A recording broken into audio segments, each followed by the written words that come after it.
চলো সূরা জিলজাল, হ্যাঁ শুরু করবে ইনশাআল্লাহ। চলো দেখো ইযা কি আছে, তাহলে বানান করো হামজা জের ই, দাল আলিফ জাবার রা, তাহলে কি হলো, তারপরে জা লাম পেশ জুল,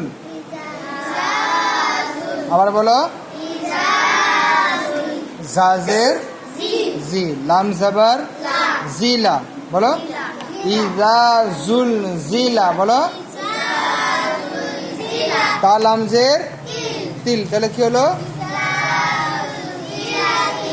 ইজা জুল জিলা তিল, বলো হামজা র জাবার আর, হামজা র জাবার আর, জদ পেশ জু আর জু, ইজা জুল জিলাতিল আরজু, বলো আরজু, হ্যাঁ জালাম জের জিল, জালিব জাবার জা জিল জা, লাম জাবার লা, জিল জালা, বলো হা আলিফ জাবার হা, বলে জিল জালাহা, ইযা জুলজিলাতিল আরজু,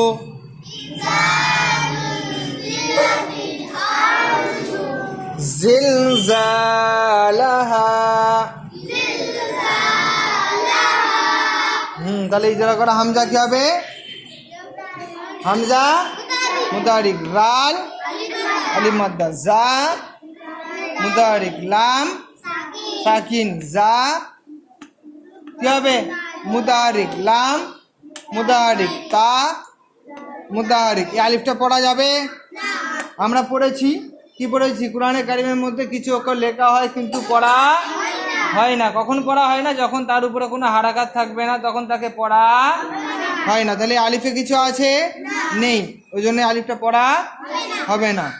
তাহলে তা লাম জের কি হবে তিল, হ্যাঁ লাম কি হবে লাম সাকিন, হামজা মুতাহারিক। আচ্ছা রটা কি হবে বলো, রপুর, জদ হরফে মুস্তালিয়া, জদ হরফে মুস্তালিয়া, জা জা মুতাহারিক, লাম সাকিন, জা আলিফ মাদ্দা, লাম লাম কি হবে মুতাহারিক, আরে হে হা আলিফ মাদ্দা।